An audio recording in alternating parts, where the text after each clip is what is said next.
नमस्कार फ्रेंड्स, एक बार फिर से स्वागत है हमारे यूट्यूब चैनल सिविलाइजेशन में। आज का जो वीडियो हमने लिया हुआ है वो लिया हुआ है कि अपन जो कॉलम बनाते हैं घर का, उन दोनों के बीच में कितनी डिस्टेंस रखनी चाहिए। मतलब एक कॉलम और दूसरे कॉलम के बीच में मैक्सिमाइज हमको कितनी डिस्टेंस रखनी चाहिए। ठीक है, तो आज अपन इस पर चर्चा करेंगे कि एक कॉलम और दूसरे कॉलम के बीच में अपन कितनी डिस्टेंस मैक्सिमाइज होनी चाहिए। ठीक है, वीडियो स्टार्ट करने से पहले चैनल को सब्सक्राइब करें। वीडियो अच्छा लगे तो कमेंट बॉक्स में ज़रूर बताएं। ठीक है, और ज़्यादा से ज़्यादा शेयर करें। अब आइए वीडियो को स्टार्ट करते हैं। यार, जो अपन कॉलम लेते हैं वो घर का ये मेन पार्ट होता है। ठीक है, जिस पे अपना पूरा घर टिका होता है। ठीक है, कॉलम अपनी फुटिंग और फाउंडेशन से जुड़ा होता है और वर्टिकली पूरा लोड ज़मीन में ट्रांसफ़र करता है। तो ये एक मेन मेंबर है। ठीक है, कॉलम क्या है? घर का अपने मेन मेंबर है। अपन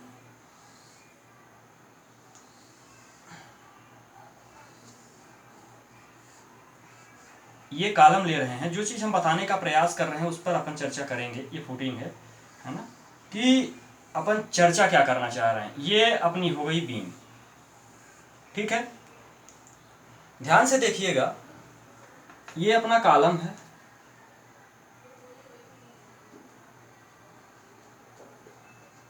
ये अपनी बीम है। ठीक है, और अपन जो चर्चा कर रहे हैं ये हो गया, मान लीजिए कॉलम 1 और ये हो गया कॉलम 2। मैक्सिमाइज जो अपन चर्चा कर रहे हैं वो इस पर कर रहे हैं। ठीक है, कि एक कॉलम से दूसरे कॉलम के बीच में कितनी डिस्टेंस मैक्सिमाइज होनी चाहिए, है ना। कितना अपन रखें तो अपना स्ट्रक्चर फेल नहीं होगा।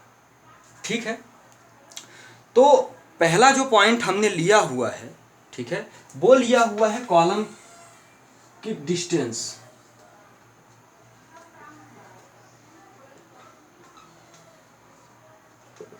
ठीक है, यहां से यहां तक की जो डिस्टेंस है वो मैक्सिमाइज, मैं मैक्स बता रहा हूं, है ना। मैक्सिमाइज कितनी होनी चाहिए, तो इसको आपको लेना है मैक्सिमाइज 3 to 6 मीटर। मतलब 6 मीटर से ज़्यादा नहीं होनी चाहिए। ठीक है, जो अपना स्पैन है वो 6 मीटर से ज़्यादा ना हो। मतलब ये अपना, मान लीजिए यदि हम फीट में चलते हैं तो 10 to समथिंग 18 to 19 फीट, है ना। मान लीजिए 19 फीट।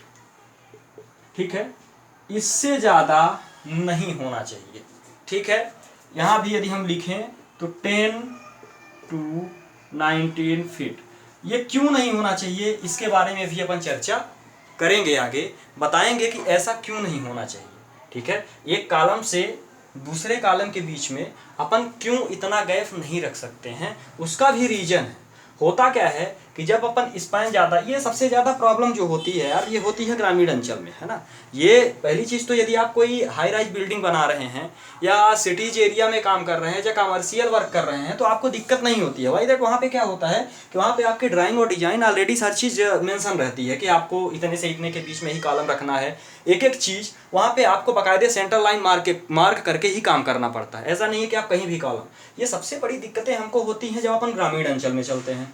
तो वहाँ पे जो है, जो गाँव का मिस्त्री होता है, ठीक है ना, वो घर का सत्यानाश करने के लिए उसका संपूर्ण भागीदारी रहती है। ठीक है, तो इस कंडीशन में अपन को ध्यान रखना है कि ज़्यादा से ज़्यादा 19 फीट, ये भी ज़्यादा मैं बता रहा हूँ, है ना। इससे ज़्यादा तो नहीं जाए, है ना। यदि आप इसको कम कर लें, मान लीजिए इसको 5 कर लिया तो अति उत्तम है। ठीक है, 5 मीटर करेंगे तो ये आ जाएगा समथिंग 16 फीट के आसपास, है ना। तो 5 फीट लगभग आप रखिए, 3 से 5 फीट और 10 से 16 फीट। ठीक है, ये परफेक्ट साइज है यदि आपके पास ड्राइंग डिजाइन नहीं है तो। ठीक, अब अपन जब सेकंड स्टेप में चलते हैं, ठीक है ना, सेकंड स्टेप में होती है आपकी कॉलम साइज, है ना, कॉलम की साइज। ये हम जो ग्रामीण अंचल में देखते हैं, जो अपनी कॉलम की साइज है, ये आपको लगभग कुछ कॉलम ऐसे आप बनाते हो 3D में। ठीक है, तो जो कॉलम की साइज होती है this part and this part, ठीक है, वो साइज मैं देखता हूं कि ग्रामीण अंचल में लगभग 9x12 पहला साइज होता है और दूसरा साइज अपन बनाते हैं 12x12 का। कोई दिक्कत नहीं है, अच्छी साइज है, ठीक है ना, ये सही है, दोनों साइज परफेक्ट है। अब तीसरी चीज जो अपन आती है, पहली चीज तो डिस्टेंसिंग, तो आप जो है 10 से 16 फीट के बीच में आप मैक्सिमाइज डिस्टेंस रख लीजिए यदि आपके पास ड्राइंग डिजाइन या अन्य चीजें नहीं है तो, ठीक है। इसके बाद जो अपन तीसरी चीज लेते हैं, तीसरी चीज आ जाती है स्टील, है ना। जो इंजीनियर है वो तो समझ जाएगा कि स्टील क्या है, जो नहीं है उनके लिए मैं बता दूं, इसको अपन बोलते हैं हिंदी में सरिया, ठीक है। हिंदी में क्या बोलते हैं इसको, इसको सरिया बोलते हैं, जो अपन कॉलम में लोहा लगाते हैं, ठीक है। ये कौन सा हमको यूज करना चाहिए अपने कॉलम में? होता क्या है कि गांव का जब मिस्त्री पाता है तो वो भूसे की तरह काम करता है, ठीक है, उसको ड्राइंग डिजाइन इंजीनियरिंग उससे कोई लेना ही देना नहीं है। एक चीज आप जब यदि घर बनवा रहे हैं तो एक चीज ध्यान रखना, इस कॉलम में जो भी कॉलम आप यूज कर रहे हैं, इस कॉलम में आप मिनिमम, ठीक है ना, मिनिमम 12 mm का रॉड लगाएंगे। ये मैं मिनिमम बता रहा हूं, मतलब रॉड इससे कम डाया का नहीं लगेगा, ठीक है ना, 12.5, ठीक है। मतलब होता क्या है कि जब अपन ग्रामीण अंचल में घर बनवाते हैं तो वहां पे अपन को कोई अवेलेबल नहीं होता है, गांव का मिस्त्री होता है, अपनी तरह से वो अपने हिसाब से वो पीटता चला जाता है, उसको जो इच्छा पड़ती है ना। उस कंडीशन में क्या करता है कि वो जो है बता देगा कि एक राड ऐसा करिए, एक राड आप इसमें 16 की डाल दीजिए वन साइड, और वन साइड में 8 की डाल देता हूं। समझिएगा बात को, ये नहीं करना है। मिनिमम जो कॉलम में जो अपन मिनिमम राड डालेंगे, मिनिमम सरिया डालेंगे, वो डालेंगे 12 mm की। 12 mm से नीचे की सरिया आप कॉलम में प्रोवाइड नहीं करेंगे एज अ रूल। ये कहाँ लिखा हुआ है? तो ये लिखा हुआ है IS कोड 456 में, ठीक है। ये सारी जानकारी जो मैं दे रहा हूं वो आपको कंक्रीट कोड IS 456 से दे रहा हूं। आगे मैं ये भी बताऊंगा कि दिक्कतें क्या होंगी, ठीक। तो इस चीज का विशेष ध्यान रखना है कि ऐसा नहीं है कि इधर हम 16 लगा दिए, इधर 8 लगा दिए, या 2 बार हमने 4 बार लगाना है कॉलम में, ऐसा करते हैं 2 बार 16 की लगा देते हैं, 2 बार 8 की लगा देते हैं, नहीं, 12 से नीचे आपको लगानी नहीं है। मिनिमम बार आप यूज करेंगे सरिया की 12, ठीक है। उससे ऊपर आप जा सकते हैं, डिपेंड करता है कि आप कितने महला घर बनाएंगे, क्योंकि वहाँ ग्रामीण अंचल में ना तो परमिशन की दिक्कत होती है ना कुछ, सब अपने हिसाब से चलता है, ठीक है। तो मिस्त्री भी अपने हिसाब से ही कर देता है। अब एक चीज़ और, ये सारी चीज़ें क्यों होती हैं, ठीक है, वो भी बता देता हूँ। होता क्या है कि जो बड़ी बड़ी बिल्डिंग्स बनती हैं उसका डिजाइन ड्राइंग इसलिए होता है क्योंकि उनका जो ये बीम है, ये अपना बीम है, ठीक है, इस पर लोड आएगा छत का, तो ये जो बीम डिजाइन होती है, ध्यान रखिएगा, ये मैं ऊपर से आ रहा हूँ, ये जो बीम डिजाइन होती है, ठीक है, वो डिजाइन होती है एज पर लोड। कैसे होती है? लोड, इसमें जो है लोड कैलकुलेट किया जाता है कि इसमें कितना लोड आएगा, ठीक है। ये 3-4 टाइप 5 टाइप के लोड होते हैं, पॉइंट्स लोड हो गया, यूनिवर्सली लोड हो गया, है ना। तो सबसे बड़ी चीज आपको इससे समझने की जरूरत नहीं है, आपको बस इतना समझना है कि ये जो लोड आता है ना, जो लोड आएगा वो डिजाइन किया जाता है कि इस छत पे हम क्या रखते हैं। होता क्या है कि कहीं जो है हम हैवी मशीनरी, जैसे अपन मल्टी लेवल पार्किंग बनाते हैं तो उसमें गाड़ियां ऊपर जाती हैं, तो उसका जो छत होता है, उसकी जो बीम होती है, वो उस हिसाब से डिजाइन की जाती है कि ये इतना हैवी लोड इसमें आएगा तो ये इसको ले पाएगी कि नहीं ले पाएगी। उस हिसाब से इसमें सरिया और उस हिसाब से इसमें कंक्रीट का ग्रेड डिसाइड किया जाता है, ठीक है। और यदि मान लीजिए कि यहाँ 50 किलो न्यूटन का लोड आ रहा है, ठीक है, तो अपना जो कॉलम होगा वो भी इसके हिसाब से ही डिजाइन किया जाता है। पता चला कि कॉलम जो है अपने हिसाब से मार दिया तो होगा क्या कि ये कहीं इधर पकड़ करेगा, यदि ज़्यादा लोड हो गया तो कॉलम बकलिंग में जाएगा, फेल हो जाएगा, ठीक है, इसलिए डिजाइन की जाती है, ठीक। इन सारी चीज़ों का महत्व यही है कि यदि अपन ने है भी, गांव में क्या होता है, गांव में रहने के पर्पज से एज ए रेसिडेंशियल यूज करते हैं अपन, ठीक है। तो क्या किए, 1 महला 2 महला बना दिए, ज़्यादा से ज़्यादा बनाए तो 1 फ्लोर बनाए, ठीक है। उसमें भी अपन क्या करते हैं, 8 mm का, 10 mm का, जो भी इच्छा पड़ी वही डाल देते हैं। तो मैं बता देता हूं कि ये तो होता है हैवी कमर्शियल में डिजाइन क्यों जरूरी पड़ती है और इंजीनियर्स की जरूरत क्यों पड़ती है, वो इसलिए पड़ती है।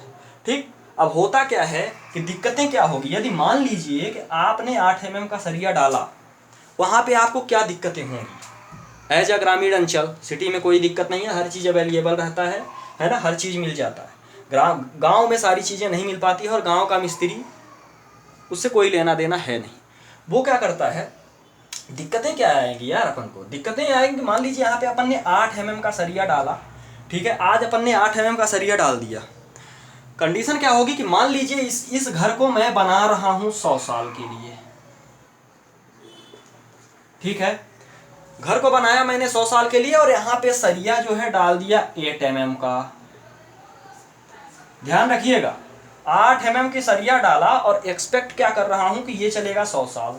नहीं, क्या होगा, जब समय बीतता जाएगा तो 10-20 साल जैसे ही बीतेगा तो इसमें थोड़ी बहुत प्रॉब्लम आना स्टार्ट हो जाए। तुरंत तो नहीं गिरेगा, क्योंकि इसमें जो है already tension member, compression member दोनों हैं, ठीक है, तो तुरंत तो नहीं गिरेगा। लेकिन आपकी जो घर की लाइफ है ना, जो आप 100 साल के लिए डिजाइन किए हो, ये ज़्यादा से ज़्यादा 50 से 60 साल में आपका घर निपट जाएगा। ठीक है, इसलिए जो है इस चीज़ का महत्व जो अभी मैंने बताया, ठीक है, यदि आप कॉलम की लंबाई बढ़ा देते हैं तो ये स्पान की लंबाई, मान लीजिए इसको कर दिया मैंने 20 फीट, क्या होगा, जब इसकी लंबाई बढ़ेगी और सरिया पर आपने ध्यान नहीं दिया है, ठीक है, तो कंडीशन क्या होगी कि अपना जो बीम है कुछ इस तरह से बकल कर जाएगा। जब लोड आएगा, ठीक है, स्पैन की लंबाई बढ़ेगी तो वो इस तरह से क्या होगा, बेंड हो जाएगा। समझ में आई बात। तो इसलिए ये सारी चीज़ें अपन यूज करते हैं। तो बस 2-3 चीज़ों का ध्यान रखना है कि पहली 16-17 फीट से ऊपर आप 2 कॉलम के बीच में डिस्टेंस ना दें, यदि आप बना रहे हैं विदाउट ड्राइंग डिजाइन, है ना। दूसरी चीज़, साइज ठीक है, कोई दिक्कत नहीं है। और तीसरी चीज़, जो अपन सरिया यूज कर रहे हैं, ज़्यादा से ज़्यादा 12 mm यूज करें, इससे मिनिमम 12 mm यूज करें, इससे कम का स्टील अपन कॉलम में न डालें, है ना। नहीं तो क्या होगा, तुरंत तो नहीं गिरेगा, लेकिन अपने घर की जो लाइफ है ना, अपन सोचते हैं कि 100 साल के लिए डिजाइन कर रहे हैं, लेकिन उसकी जो लाइफ है वो 50 से 60 साल, मैक्सिमम 10-20 साल में भी गिरना स्टार्ट हो जाता है। ठीक है, तो आशा करता हूँ कि जो जानकारी मैंने दिया है वो आपके लिए नॉलेजेबल होगी। वीडियो कैसा लगा एक बार कमेंट बॉक्स में बताएं और ज़्यादा से ज़्यादा शेयर करें यार, और वीडियो को एक बार लाइक ज़रूर कर दें। बहुत बहुत धन्यवाद।